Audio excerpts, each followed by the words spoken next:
Hello aspirants, welcome all to GS made easy.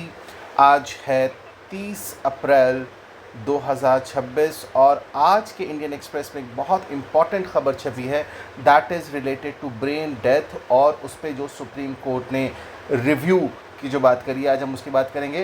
Imagine करिए, एक patient है, ventilator पे है, उसका दिल अभी भी धड़क रहा है, मशीन्स जो हैं वो they are running, but the doctor say that the person is dead. How is that possible? And how did the Supreme Court of India is questioning कि the way in which they are dealing with this, ये जिस तरीके से doctor इसे declare कर रहे हैं, ये आखिर क्या बेसिस है जिसके आधार पर ये पेशेंट डेड है, एक डॉक्टर ऐसा कहता है।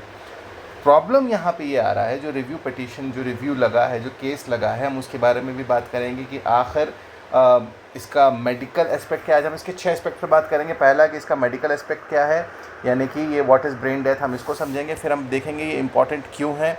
तीसरा, गवर्नेंस का लीगल फ्रेमवर्क क्या आता है। चौथा, हम बात करेंगे कि हमारा जो करंट क्लैरिफिकेशन प्रोसेस है वो किस तरीके से है। फिर हम बात करेंगे जो कंट्रोवर्सी इसके ऊपर है, जो पिटीशन लगाई गई है डॉक्टर एस गणपति के द्वारा। और फिर हम अपना एट द एंड हमारा UPSC focus.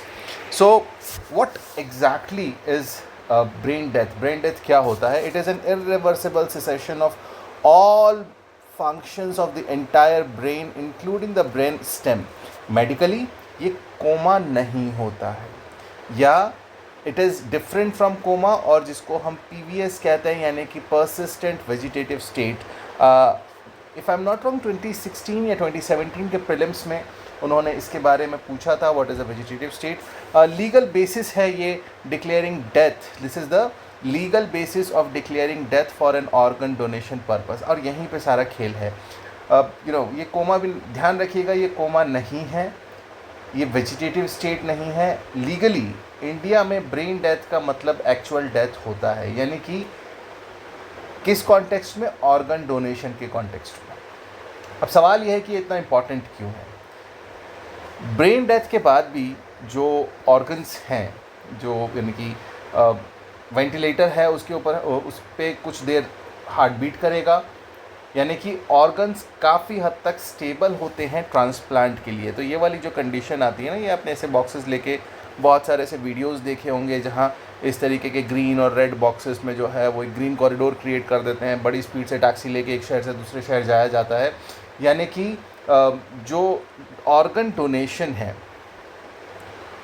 That is possible, transplant के लिए जो ऑर्गन डोनेशन है वो पॉसिबल है, यानी कि उसके लिए तो नहीं, जो इंसान ब्रेन डेड हो चुका है उसके लिए तो नहीं, लेकिन दूसरे लोगों के लिए एक बहुत बड़ा पोटेंशियल इसमें है जिसमें उनकी जान बचाई जा सकती है। अब इसके हम लीगल फ्रेमवर्क की अगर बात करें तो THOTA, Thotta, that is transplant of human organs and tissue act 1994 के तहत ये पूरा गवर्न होता है। इसके 2 सेक्शन इम्पॉर्टेंट है, सेक्शन 2D और सेक्शन 2E। सेक्शन 2D क्या कहता है? सेक्शन 2D कहता है that the brain stem death means irreversible cessation of all functions of the entire brain including brain stem. Section 2E कहता है that the deceased person includes a person who has been declared brain stem dead in accordance with the act and the rules. Form 8 होता है which is a prescribed format for brain death certification, और hospital जो है वो hospital based जो medical boards होते हैं वो इसको रिव्यू करते हैं। 12 आवर रिपीट एग्जामिनेशन रूल है, एंड उसके बाद सर्टिफाई किया जाता है under this act, that is the transplantation of human organs and tissue act 1994। यहाँ पे आपको ध्यान रखना है कि एक चीज़ होती है ब्रेन डेथ, एक होता है कार्डियक डेथ। ब्रेन डेथ क्या होता है? Irreversible cessation of all function of the entire brain. हमने बार बार देखा, यहाँ पर पॉसिबिलिटी रिकवरी, देखो प्रीलिम्स का क्वेश्चन बनता जा रहा है, यहाँ पर पॉसिबिलिटी जो है रिकवरी की नहीं होती है, लेकिन it is the irreversible, what is cardiac death? That it is the irreversible cessation of heart function and breathing, no heart beat, no circulation. ये जो हमारा एक्ट है, थोटा एक्ट 1994, ये ब्रेन स्टेम डेथ को लीगल डेथ मानता है। किसके लिए? ऑर्गन डोनेशन के लिए। अभी क्या हो रहा है? करंट सर्टिफिकेशन प्रोसेस क्या है? करंट सर्टिफिकेशन प्रोसेस ये है मतलब हम समझते हैं कि कैसे किसी को ब्रेन डेड डिक्लेयर किया जाता है, कैसे किसी को ब्रेन डेड डिक्लेयर किया जाता है। So when there is a deep coma with unresponsiveness, यहाँ पर जो ब्रेन का डैमेज है, वो जो कॉज है वो नोन है और जो डैमेज है वो इरिवर्सिबल है। पेशेंट वेंटिलेटर सपोर्ट पे है। एपनिया टेस्ट होता है। Apnoea test means no spontaneous breathing despite raised carbon dioxide.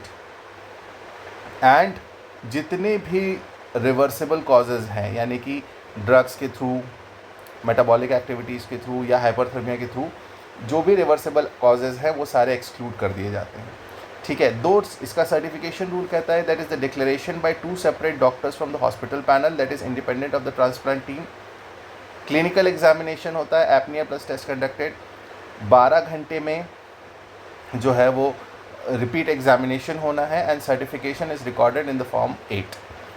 यहाँ पर देयर इज़ नो मैंडेट कि इस पूरे एग्जामिनेशन की जो वीडियो रिकॉर्डिंग है वो की जाए। यहाँ पर कोई ऐसा प्रोसेस नहीं जिससे कि इसकी वीडियो रिकॉर्डिंग की जाए। अब यहाँ पे कंट्रोवर्सी आती है। जो सुप्रीम कोर्ट में पिटिशन लगी is a doctor from Kerala, doctor S Ganpati. He challenge that the scientific validity and the possible misuse of brain death certification. उन्होंने कहा है कि प्री मैच्योर डिक्लेरेशन किए जाते हैं ऑर्गन हार्वेस्टिंग के लिए, which is specially affecting poor patients. कौन इसको सुन रहा है? Justice Vikram Nath and Justice Sandeep Mehta की बेंच इसको सुन रही है, which is they are scrutinising the current protocols. Proposal ये है कि इसके अंदर, इस प्रोसेस के अंदर एंजियोग्राफी और EEG, electroencephalograph as a verifiable material test इसमें इंक्लूड किया जाए। कोर्ट ने क्या कहा है? कोर्ट ने एम्स के न्यूरोलॉजी डिपार्टमेंट से जो है उनकी एक्सपर्ट कमेटी से इसकी साइंटिफिक एग्जामिनेशन वैलिडिटी प्रोटोकॉल की रिपोर्ट मांगी है। हमारा फोकस कहाँ कहाँ आएगा, ध्यान रखिएगा। सबसे पहले पॉलिटी के कॉन्टेक्स्ट में देखें, क्योंकि ये तो कोर्ट है तो पॉलिटी है। Article 21 right to life includes right to life with dignity and due process and death declaration must follow fair and just reasonable procedure. उसके बाद गवर्नेंस का एंगल देखेंगे तो जो एक्ट है दैट इज़ थॉट एट 1994 and its rules, malpractices which are concern with non compliance and protocol and role of authorisation committees and state boards. Ethics की अगर बात करें, एथिक्स में भी इंपॉर्टेंट है।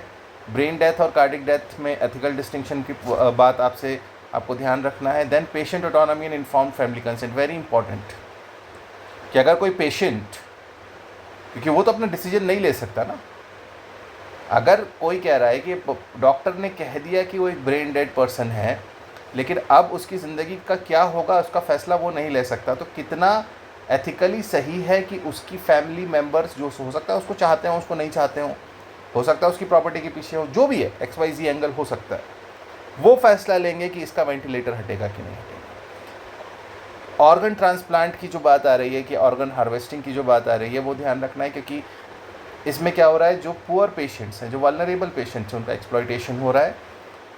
बिल्कुल यहाँ पे आपको मेडिकल ट्रांसपेरेंसी की बात करनी होगी, ट्रस्ट की बात करनी होगी, एथिक्स की बात करनी होगी।